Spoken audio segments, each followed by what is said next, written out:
Arkadaşlar bugün sizlerle birlikte bir matkabın, şöyle bir matkabımız var. Temassızlık sorunu var kablosunda. Onu çözeceğiz.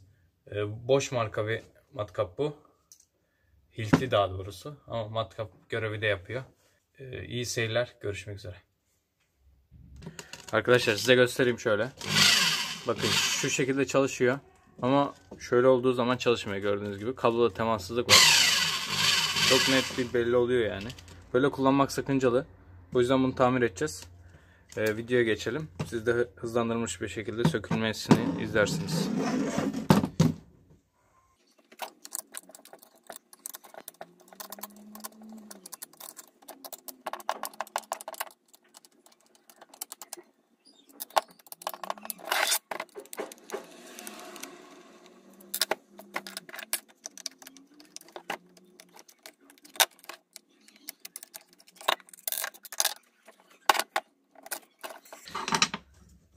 Arkadaşlar şimdi yapacağımız şeyi söylüyorum. Şunu şuradan sökeyim direkt.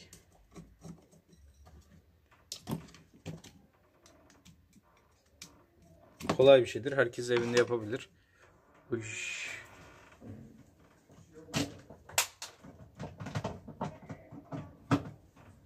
Bunu yaparken yalnız prizden sökmeyi unutmayın. Az önce bir titreme geldi bende de. Şöyle ikisine değdirince unutmayın yani. Hemen şuraya ben bir şey yapmıştım kablo kaymasın diye. Onu bir sökelim.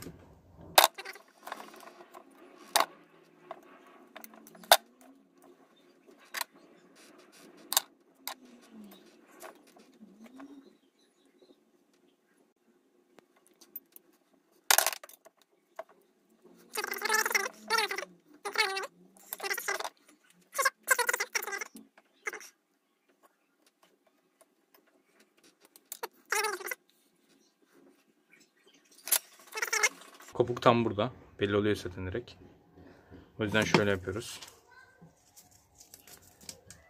Burayı kullanamayacağınız için direkt şöyle lap diye kesiyorsunuz arkadaşlar. Başka hiçbir şey yapmanıza gerek yok.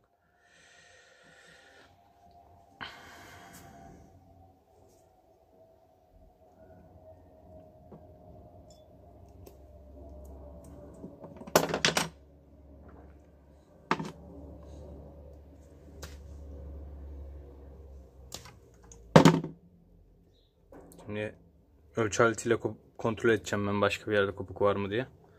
Sizde yoksa eğer zaten kopuk direkt belliydi az önce. Direkt bu şekilde kullanabilirsiniz. Bir %90 ihtimalle bu şekilde çalışır. Çalışmazsa deneyerek bir daha kesersiniz arkadaşlar. En kolay yöntemi budur. Ölçü aletiniz yoksa. Şimdi şu ölçü aletimizi açıyoruz. Kısa devre modunda. Birini bu ucundan deneyeceğiz. Birini bu uca ya da buna. Bir dakika sabitleyemedim. Şöyle oynatırsanız belli olur zaten. Şimdi diğer ucu deneyeceğim. Gördüğünüz gibi herhangi bir sıkıntı yok. Bu şekilde direkt bağlayacağız.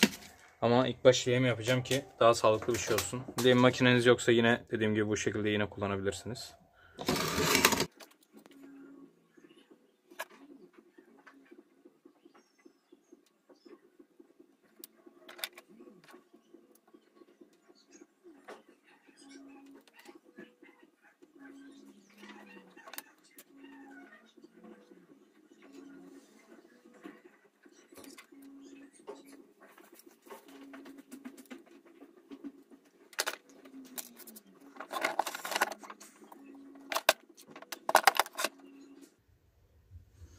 Şimdi arkadaşlar lehimlerimizi yaptığımıza göre bunları takabiliriz.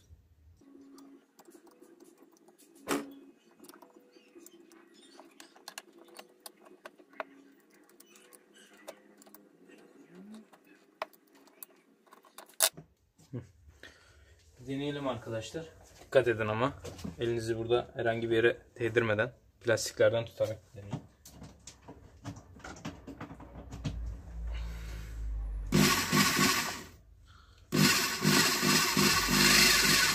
Tamam arkadaşlar, bir sıkıntı gözükmüyor. Hemen fişimizi çekelim. yerleştirmeye başlayalım.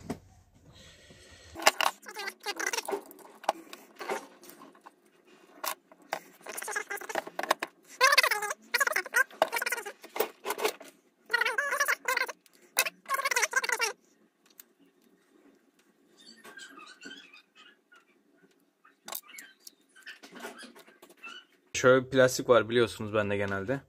Bunu 2 tane vidayla sabitlemeyi düşünüyorum. Yani diğer şeyde yok çünkü.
Vida boşta kaldı. Demek ki o delik biraz büyük. Bunun da bir çözümü var arkadaşlar.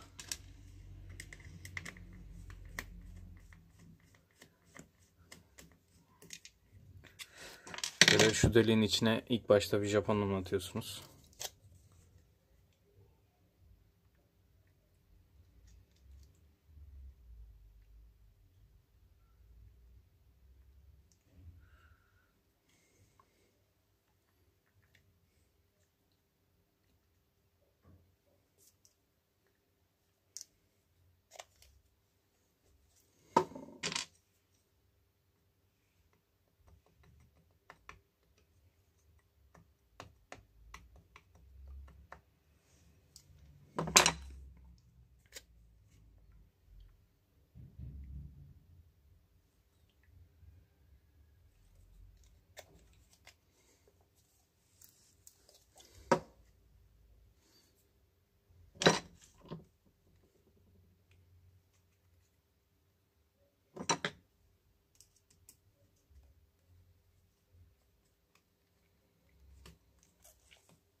Biraz kuruması için bekletiyorsunuz arkadaşlar sıkı bir şekilde.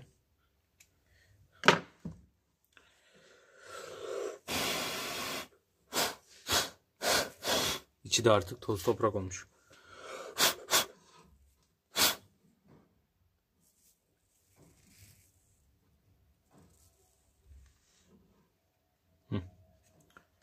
Süper oldu arkadaşlar. Oynamıyor bile. Kapatabiliriz artık.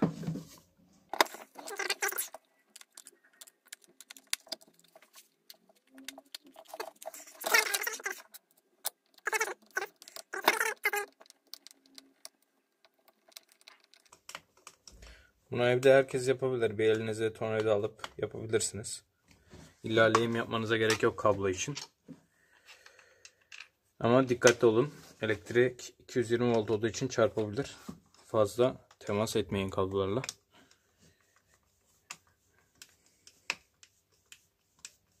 Eğer evde bir tane matkabınız böyle kabloda temassızlık olduğu sürece bozulursa yardımcı olabildiysem Ne mutlu bana. Şimdi tekrar deneyelim bir.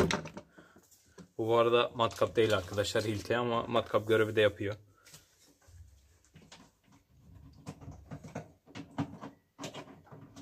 Şimdi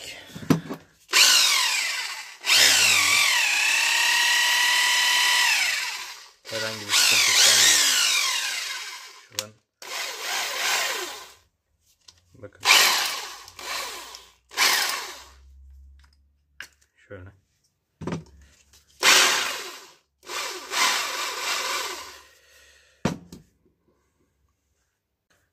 Arkadaşlar video bu kadardı.